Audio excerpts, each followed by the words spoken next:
Sour, I'm just smoking something much louder. If I do this every day, I said often. That's how many times you wrote the way, not so often. Hello guys, this is Kajal. So welcome back on my channel BTS Fairy Tale World. So guys, today's story title is Helping Your Bully Because He Works in Cafe. So guys, I hope you will like it. So let's begin.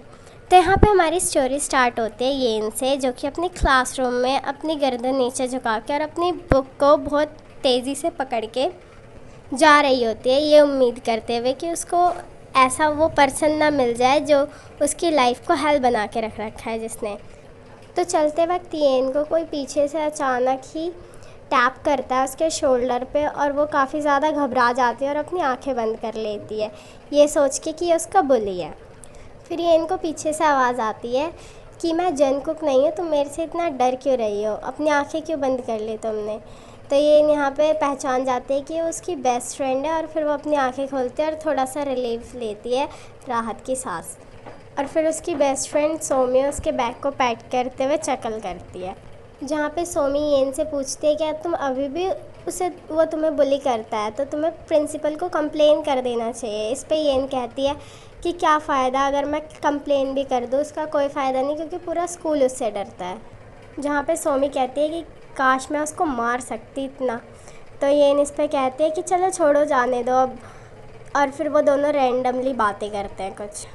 अब दोनों की बातें ख़त्म हो जाती है, जिसके बाद वो दोनों एक दूसरे को गुड बाय करती हैं, क्योंकि दोनों की क्लास साथ में नहीं थी और अनफॉर्चुनेटली येन की क्लास जंगकुक के साथ थी। इसके बाद येन अपने लॉकर के पास जाती है और देखती है ओपन करके, तो उसमें से काफ़ी ज़्यादा ट्रैश निकलता है और सीधा उसके कपड़ों पे आके गिरता है और वो समझ जाती है। फिर वो क्लीन करती है सारा मैस और पीछे से आवाज़ आती है, क्या तुम्हें अच्छा लगा नर्ड, मेरा सरप्राइज़। यहाँ पे येन उसकी आवाज़ सुन के शिवर करती है, लेकिन वो उसको शो नहीं करती ताकि वो उसको यूज़ ना कर सके उसके अगेंस्ट। यहाँ पे फिर जंगकुक उसके ड्रेस पे काफ़ी कुछ लिक्विड गिराता है और उसके ड्रेस को ख़राब करता है, लेकिन येन कुछ नहीं कहती उससे। यहाँ पे जब जंगकुक अपना काम कर लेता है, इसके बाद येन ऊपर सर उठा के देखते और उस पर चिल्लाते हुए पूछते कि मैंने तुम्हारा क्या बिगाड़ा है जो तुम मेरे साथ ऐसा कर रहे हो, हाँ तुम्हारी प्रॉब्लम क्या है जो तुम मुझे हमेशा बुली करते रहते हो। मैं सब कुछ सहती हूँ, चाहे तुम मुझे फ़िज़िकली या मेंटली एम्बैरेस करते हो सबके सामने, मुझे तुम्हारी वजह से सब बुरे लगने लगे हैं और मेरा सारा दिन तुम्हारी वजह से हेल की तरह गुजरता है। तुम्हारे सेटिस्फैक्शन के लिए, तुम्हारे गुस्से को शांत करने के लिए प्लीज़ जंगकुक अब तो बड़े हो जाओ। ऐसा बोल के येन रोते हुए रेस्टरूम की तरफ चली जाती है। यहाँ से जंगकुक का पर्सपेक्टिव शो करता है, जहाँ पे जंगकुक सोचता है ओह माय गॉड मैंने फिर सब कुछ मैसअप कर दिया, और वो काफ़ी ज़्यादा रिग्रेट करता है। और उसके पापा के कंपनी के बैंकरप्ट हो जाने की वजह से वो काफ़ी ज़्यादा स्ट्रेस में आ गया था, पैसों की कमी के कारण वो अपना स्ट्रेस सारा इस पे निकालने लग गया था। पता नहीं मुझे ऐसा क्यों लगता है कि यही वो लड़की है जो मुझे अपना शोल्डर दे सकती है और मैं जिस पे रिलाई कर सकता हूँ। और मेरे पेरेंट्स हमेशा फ़ाइट करते हैं पैसों की वजह से, मैं कोशिश करता हूँ कि मैं उनको कुछ दे सकूँ, इसलिए मैं छोटे से कैफ़े में काम करता हूँ ताकि मुझे थोड़ी बहुत सैलरी मिल सके। इसके बाद जंगकुक को बहुत ज़्यादा गुस्सा आ जाता है, जिसकी वजह से वो लॉकर पे बहुत तेज़ की पंच करता है और उसके हाथ में ब्लीडिंग होने लग जाती है और वो काफ़ी ज़्यादा अपसेट हो जाता है, जिसकी वजह से सारे लोग उससे दूर हटने लग जाते हैं और टीयर अप हो जाता है वो।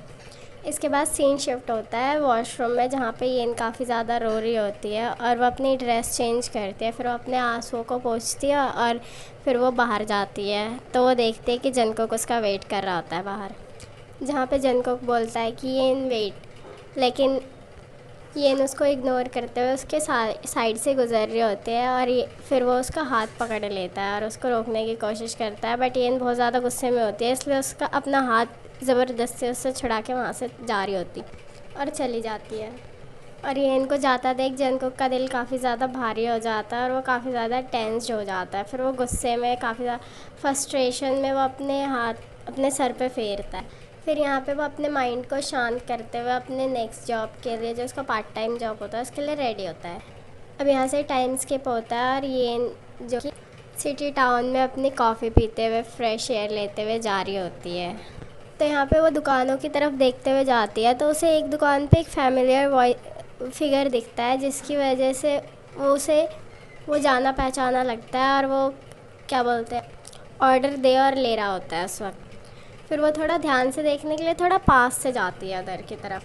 फिर वो फैमिलियर फिगर उसकी तरफ मुड़ता है और वो देख के शॉक्ड हो जाते हैं कि ये कैफ़े में जॉब करता है, बट इसने कहा नहीं था कि इसके पापा की बहुत बड़ी कंपनी है। इस वक्त जन को देखता है विंडो की तरफ और ये अचानक से फिर छुप जाती है। फिर वो अपना बैग अपनी तरफ लेकर और उसको स्पाई करने लग जाती है चुपके चुपके।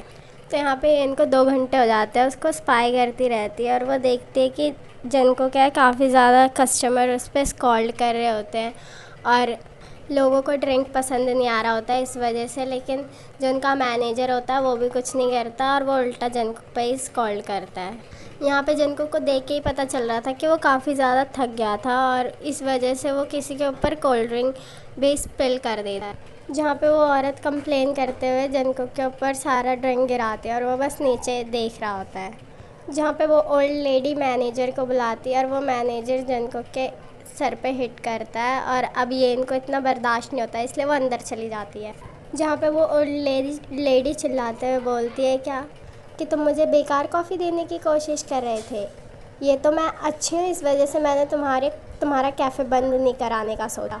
फिर ये अंदर आती है और बोलती है कि हाँ तुम्हें किसने हक दिया कि तुम एक इंसान को मारो, इस वजह से क्योंकि तुम्हारी कॉफ़ी में आइस कम था और तुम्हें लगता है तुम बुढ़ी दिखती हो इसलिए, और बर्फ़ ज़्यादा डालने की वजह से तुम्हारा बुढ़ापा कम दिखेगा, तो ऐसा नहीं है ये बिच। और यहाँ पे तुम इतना सारा ड्रामा इसलिए दिखा रही हो क्योंकि तुम ये दिखाना चाहते हो दुनिया को कि तुम अमीर हो बहुत ज़्यादा। जहाँ पे वो ओल्ड लेडी चिल्लाते हुए बोलती है कि तुम्हारी हिम्मत कैसे हुई कि तुम मेरे से ऐसा बोल रही हो और मैं तुम्हारा घर और बिज़नेस सब कुछ बंद करवा सकती हूँ, मैं एक बिज़नेस वूमेन हूँ। यहाँ पे ये उसको बोलती है ओह लास्ट टाइम मैंने देखा था कि काफ़ी बड़े बड़े बिजनेसमैन और वुमेन मेरे सामने झुके थे और मेरे ख्याल से तुम्हें भी झुकना चाहिए।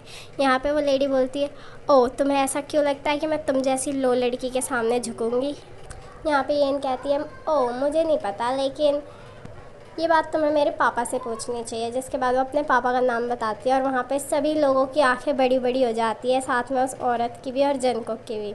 और वो औरत उसके सामने झुकती है और उससे माफ़ी मांगती है। जहाँ पे येन उसकी तरफ स्माइल करते हुए देखती है और काफ़ी ज़्यादा सेटिस्फाई फील करती है। और यहाँ पे येन कहती है कि ओह ओके ठीक है, बट तुमने मेरे बेस्ट फ्रेंड को हर्ट किया है, इसके बदले में मैं तुम्हारा बिज़नेस तो नहीं छीनूंगी बट मैं तुम्हारा मेंशन ज़रूर छीन लूँगी और तुम्हें तुम्हारे पुराने घर में रहना पड़ेगा। यहाँ पे वो स्मेट करते हुए जनको का हाथ पकड़ते हैं और उसे बाहर की तरफ ड्रैग करते हैं और अपने कार में ले जाके बिठा देती है। जहाँ पे जनको पूछता है कि तुमने ऐसा क्यों किया, तो येन कहती है कि मैंने क्या किया, मैंने बस तुम्हारी हेल्प की है, तुम्हारे लिए स्टैंड किया है और क्या। तो यहाँ पे जनको साइन करते हुए थैंक यू बोलता है और कहता है मुझे लगता है कि अब मुझे नया जॉब तलाश करना पड़ेगा। जिस पे येन कहती है कि क्यों, तुम्हें जॉब क्यों ढूंढना पड़ेगा, तुमने ही तो कहा था तुम्हारे पापा की बहुत बड़ी कंपनी है। जहाँ पे जनको बताता है कि मेरे पापा की कंपनी बैंकक्रप्ट हो गई थी क्योंकि उनके पार्टनर से उनका झगड़ा हो गया था, जिस वजह से उसके बाद हमें काफ़ी ज़्यादा मनी फाइनेंशियली प्रॉब्लम होने लग गए और जॉब करने की ज़रूरत पड़ गई और हम पे काफ़ी ज़्यादा कर्जा भी चढ़ गया। इसलिए मैंने कैफ़े में जॉब करके अपने पेरेंट्स की हेल्प करने का सोचा। जिस पे ये कहते हैं कि ये बात तुमने मुझे क्यों नहीं बताई, मैं तुम्हारी हेल्प करती, मैं अपने पापा की कंपनी में तुम्हें जॉब दिला देती। यहाँ पे जनको कहता है लेकिन कैसे येन, मैंने तुम्हें हर दिन बोले किया, मैंने तुम्हें हमेशा परेशान किया, मैं तुमसे कैसे मदद मांग सकता था। जिस पे येन बोलती है ओके ठीक है, सब कुछ भूल जाता है जो हुआ, मुझे पता है कि तुम सॉरी फील कर रहे हो। जिस पे जनको कहता है कि तुम मुझे माफ़ क्यों कर रहे हो, मैंने तुम्हें इतना परेशान किया, इतना बुले किया, तुम मुझे टॉर्चर करने के बदले तुम मुझे माफ़ किस लिए कर रहे हो। जिस पे येन बोलती है कि सब सेकेंड चांस डिज़र्व करते हैं। तो इसी तरीके से काफ़ी ज़्यादा टाइम गुजर जाता है और जनको का येन की पापा की कंपनी में काम करता है और वो दोनों काफ़ी ज़्यादा क्लोज आ जाते हैं और बेस्ट फ्रेंड हो जाते हैं और वो उसकी हर जगह हेल्प करती है। लेकिन वो दोनों एक चीज़ नोटिस नहीं करते कि वो दोनों एक दूसरे के प्यार में पड़ रहे हैं। अब इसी तरीके से टाइम पास हो जाता है और जनको की येन को एक बहुत ऊंची पहाड़ी पे लेकर आता है और येन उससे पूछते कि यार तुम मुझे यहाँ पे किस लिए लेकर आए हो, यहाँ पे 0 डिग्री टेम्परेचर है।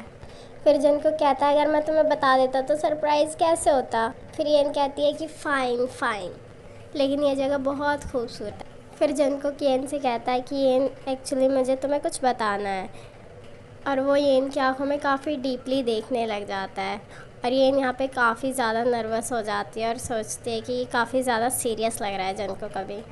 एक्चुअली येन, मैं तुम्हें बहुत ज़्यादा पसंद करता हूँ। तुम मेरी लाइफ में हमेशा से बहुत इम्पोर्टेंट हो गए। तुमने मेरे साथ हमेशा मेरा साथ दिया और तुम मेरे दिल के रास्ते तक चले और मैं पागल हो गया हूँ तुम्हारे पीछे।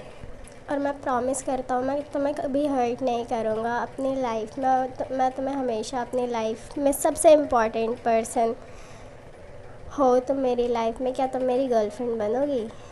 यहाँ पे येन कहती है कि ओके, मैं तुम्हें आंसर दूँगी, पर प्लीज़ क्या हम यहाँ से चल सकते हैं? ये काफ़ी ज़्यादा ठंडी जगह हो रही है और मैं जम जाऊँगी। तो गाइस, यहाँ पे हमारी स्टोरी एंड हो जाती है। प्लीज़ अगर आपको अच्छा लगे तो सब्सक्राइब और वीडियो को लाइक करना ना भूलें। Thank you so much, bye.